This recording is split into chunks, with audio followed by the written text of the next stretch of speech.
को साथ देने का वक्त आ गया है। हम ना किसी इलेक्शन के लिए वोट मांगने के लिए आपसे कह रहे हैं, ना हम आपसे चंदा मांग रहे हैं, मगर जो हालात शहर के बने हैं सही मायनों में वो हालात बड़े संगीन हैं। आप लोगों का साथ चाहिए, शहर के समाजी तंजीमों का साथ चाहिए, शहर के सरकर्दा अफराद का साथ चाहिए, शहर की आवाम का साथ चाहिए, शहर की मेरी माए बहनों का साथ चाहिए। आज माइनॉरिटी डिफेंस कमेटी की ये पहली मीटिंग है। हमारी हिमायत करने वाले, मैं उनका शुक्रिया अदा करता हूं। मालेगांव जमातुल कुरैश, अल हिंद जमातुल कुरैश ने हिमायत दी, हमारा साथ दिया। रमजानपुरा दयाना विकास कमेटी, अब तक फाउंडेशन, महाराष्ट्र मुस्लिम साथ छप्परबन, जाफरनगर के नौजवान, अंसार रोड इस्लामपुरा के नौजवान, फतेह मैदान नयापुरे के नौजवान और मालेगांव सेंट्रल वैल्यू यूनियन, इन सबका साथ और आप सबका साथ चाहिए। माइनॉरिटी डिफेंस कमेटी की जरूरत क्यों थी, ये आप सबको अब समझ में आ रहा होगा। 8 जनवरी को एसआईटी बनी, उससे पहले 3 से 4 मरतबा किरीट सोमैया मालेगांव आए। हमने भी ये सोचा कि शहर ने जिसको जिम्मेदारी दी है वही काम काज करे। हम लोग तो पार्टी की तरफ से तय कर लिए थे कि जब शहर ने जिम्मेदार जिसको बनाया है तो वो काम करेगा। मगर जब एसआईटी बनी और आसिफ शेख साहब की तरफ से उनकी कमेटी आई तो हमको ये लगा कि ये मामला अब शहर को बचाने का है। शहर ने हमारे साथ जो किया उसे किनारे रखना चाहिए। ये शहर हमारा है, यहाँ के लोग हमारे हैं और उस वक्त से हम एक प्लानिंग के तहत कामकाज कर रहे हैं। मैं इससे पहले भी बोला कि अगर माइनॉरिटी डिफेंस कमेटी नहीं होती, आज 20 लोग जेल में हैं, कार्रवाई में सख्ती मुसलसल आ रही है। अगर माइनॉरिटी डिफेंस कमेटी नहीं होती तो शहर का नक्शा और कुछ होता। 8 जनवरी को एसआईटी बनने के बाद 26 जनवरी को माइनॉरिटी डिफेंस कमेटी बनी। उसके बाद हम जमीनी सतह पर लोगों का कामकाज कर रहे हैं। यहाँ पर दोनों ऑफिस पर कामकाज मुसलसल हो रहा है, लोगों के पेपर चेक कर रहे हैं। कैंप पुलिस स्टेशन के बाहर भी हमारे जिम्मेदारान यहाँ साबिर गौहर बैठे हैं, इनके साथी वहां भी रह रहे हैं। हमारा एक ही मकसद है कि इन संगीन हालात से शहर को किस तरह निकाला जाए और सबसे अहम कि मालेगांव शहर में बेगुनाह मर्द तो जेल गए, मगर मालेगांव की तारीख में बेगुनाह औरतें कभी जेल नहीं गई। वो भी हम आप खुली आंखों से देख रहे हैं। ये बड़ा सोचने का सवाल है कि इस शहर पर ये मुसीबत आई और कौन क्या कर रहा है। हम अव्वल दिन से किसी पर इल्जाम लगाने की कोशिश नहीं किए, मगर जब कमेटी बनी, मैं मौजूदा एमएलए के बारे में कुछ बोलना ही नहीं चाहता था। मेरा मामला, मैं यही सोचा था कि हम जो काम कर रहे हैं उस पर ही बात की जाए, मगर इस शहर में गलत फहमी भी बहुत जल्दी फैल जाती है। लोग झूठ को सच मानने लगे हैं। मुफ्ती साहब का ये बोलना कि इलेक्शन हारने के बाद आसिफ शेख ने किरीट सोमैया को यहां लाया, हम चाहते तो इस कमेटी का नाम मालेगांव बचाओ कमेटी भी रख सकते थे। हमने माइनॉरिटी डिफेंस कमेटी इसलिए रखा कि महाराष्ट्र भर के मुसलमानों को तकलीफ दी जा रही है। अकोला में एफआईआर हुई, अमरावती में एफआईआर हुई, नांदेड़ में एफआईआर हुई, नंदुरबार में एफआईआर हुई, महाराष्ट्र में 7 एफआईआर हुई मालेगांव मिला के। तो क्या हर जगह आसिफ शेख ने किरीट सोमैया को भेजा? इनको काम कुछ नहीं करना है, सिर्फ इल्जाम लगाना ही इनका काम था, जबकि इनको इल्जाम लगाने के बजाय लोगों का आकर काम करना चाहिए था, मगर इन्होंने कुछ नहीं किया। उसके बाद भी मुझे भी पता है और शहरियान भी अब जान रहे हैं, जो लोग आ रहे हैं वो ये बोल रहे हैं कि हमें मौजूदा एमएलए से उम्मीद भी नहीं है, और उनका बोलना भी बराबर है। लेकिन हम आपको भरोसा दिलाते हैं कि कैसे भी हालात हो जाए, कितनी भी मुश्किल हो जाए, हम लड़ने वाले लोग जमा हुए हैं, हम भागने वाले लोग जमा नहीं हुए हैं। तो आप भरोसा रखिए, हम जेल भी जाएंगे, हम लाठी भी खाएंगे, तो इस शहर को बचाने के लिए हर कुर्बानी देंगे, लेकिन भागेंगे नहीं आपको छोड़कर। जब इलेक्शन आएगा उस वक्त क्या करना है क्या नहीं करना है वो उस वक्त तय होगा। आज हमारा मकसद खालिस आप लोगों की मदद करना, शहरियान पर जो मुसीबत है उससे शहर को निकालना है। अभी किरीट सोमैया का एक ट्वीट आया शाम में, जिसमें उन्होंने मुख्यमंत्री को एक लेटर दिया। उस लेटर में 100 लोगों के नाम दिए और ये बोला कि इन 100 लोगों की जांच एटीएस से की जाए, ये देशद्रोही हैं। बोलने का मतलब ये है कि ये लड़ाई आसान नहीं है, यहां सबको साथ बैठकर सोचना होगा।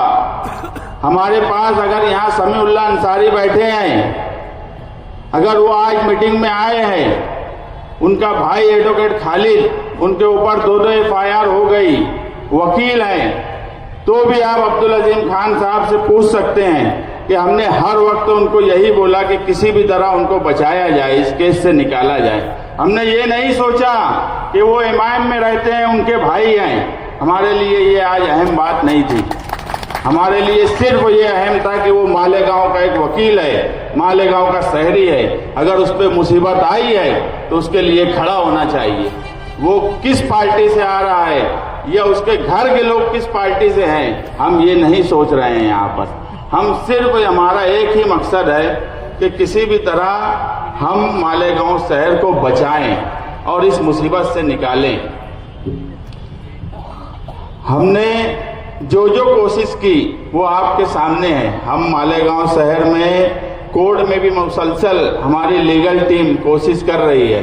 हमें जहां धरना देने की जरूरत है हम वहां धरना भी दे रहे हैं, हमें यहाँ मीटिंग लेने की जरूरत है वहां हम मीटिंग भी ले रहे हैं। अगर हमें हाई कोर्ट जाना है तो हम वहां भी जा रहे हैं। मंत्रालय में नुमाइंदगी की जरूरत है तो हम वहां भी गए।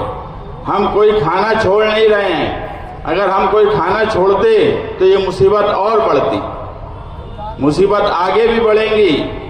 हम एसआईटी के जिम्मेदारान से सिर्फ हमारी मांग पीछे भी यही थी और अभी भी यही है कि जिन लोगों ने दाखिला बनाया है और मामूली कागज पत्तर में मिस्टेक हुई है तो ये उनकी गलती नहीं है।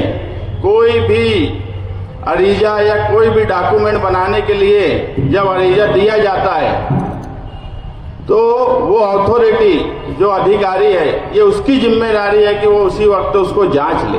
अगर उसमें कोई क्यूरी है तो उसकी निशानदेही कर दे ताकि उसको बाद में दुरुस्त कर लिया जाए, मगर ऐसा किया नहीं गया।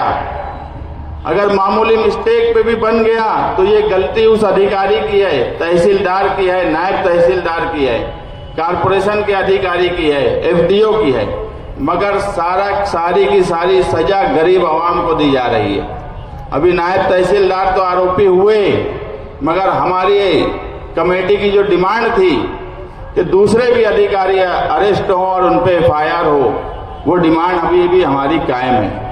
आने वाला वक्त रमजान महीने का है, हम एसआईटी के अधिकारियों से मिलकर उनको लेटर दिए कि रमजान में कम से कम इंक्वायरी को रोक दिया जाए। गर्मी का रमजान है, औरतें बड़ी तादाद में दाखिला बनाई हुई हैं, उनका वहां जाना और आना और धूप में रहना बड़ी दिक्कत और मुश्किल का काम है। तो हम अभी भी इस मीटिंग से भी SIT के अधिकारियों से यही गुजारिश करेंगे कि कम से कम रमजान में इसको रोका जाए, रमजान के बाद आपकी इंक्वायरी की जाए। नहीं तो जो औरतें हैं उनकी इंक्वायरी रमजान में नहीं होना चाहिए, ये हमारी डिमांड है। और हाईकोर्ट में भी हम आने वाले पीर या मंगल तक जो पिटीशन है PIL दाखिल कर रहे हैं, पीर या मंगल को दाखिल करेंगे। आप लोगों से सिर्फ यही गुजारिश है कि आप देखिए, समझिए कि शहर को क्या जरूरत है और कौन क्या कर रहा है। इस शहर में जब भी 12 नवंबर का वाकया हुआ, उस वक्त भी हमने अलग अलग प्लेटफॉर्म से कोशिश की, लोगों की मदद की, मगर इस शहर में जब भी मुर्गे ने बांग दिया, शहर को मुसीबत में ही डाला। 12 नवंबर के वक्त एक बांग दी गई कि पत्थर थे नहीं, लाए गए थे, 120 भी लगा।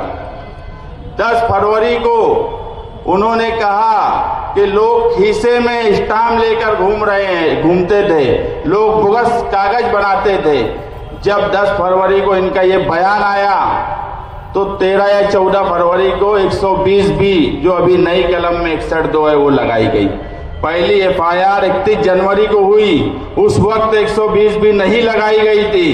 आप ध्यान से समझो इस बात को कि पहली FIR में 120 भी नहीं लगी थी, और उनको वो तो चाहते थे कि देशद्रोही की कलम लग जाए। 120 भी देशद्रोही की कलम नहीं है, मगर 120 भी लगाना उनका मकसद था। इसीलिए उन्होंने 10 फरवरी को जब बयान दिया,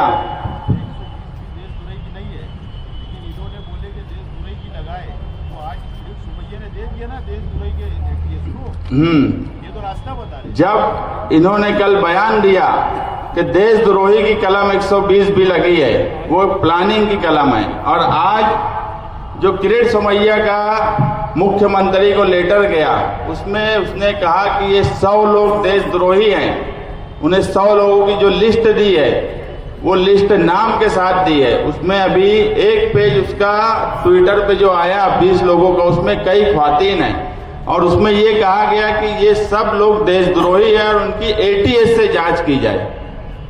तो आप ये समझिए कि किस तरीके से ये खेल खेला जा रहा है। या तो ये कुछ नहीं करेंगे तो शहर की भलाई है, इनका बयान देना हमेशा शहर को मुसीबत में डालता है। करना कराना कुछ नहीं है, सिर्फ फिरका परस्तों से मिलकर शहर को बदनाम करना, शहर पर मुसीबत लाना, यही काम हमेशा से इनका रहा है। और ये आदत सियासत में आने के बाद नहीं हुई है। जब 2000 आप याद करो, जब 2006 का बम ब्लास्ट हुआ तो रेस्ट हाउस में कौन गया था? रेस्ट हाउस में बाकायदा ये विटनेस बने थे, जो गनी होटल के पास हथियार का मामला हुआ था, उसके विटनेस ये थे। 2008 का बम ब्लास्ट हुआ, जब पहली बार हिंदुस्तान में फिरका परस्त भगवा आतंकवादी हैं इस मुल्क में, ये साबित हुआ। उस वक्त इन्होंने ये कहा, जब मुसलमानों को पकड़ा गया, कि कुछ ना कुछ तो किए होंगे। 12 नवंबर का वाकया हुआ, वो बयान पर गौर करो। ये हमेशा से वही बात बोलते हैं जो पुलिस इनसे बुलवाना चाहती है या फिरका परस्त लीडर इनसे बुलवाना चाहता है। मगर आप फिक्र करने की जरूरत नहीं है, मामला संगीन है। आप लोग माइनॉरिटी डिफेंस कमेटी का साथ दीजिए, उसके साथ मजबूती से खड़े रहिए। इंशाअल्लाह हम आप लोगों को इस मुसीबत से जरूर निकालेंगे। शुक्रिया।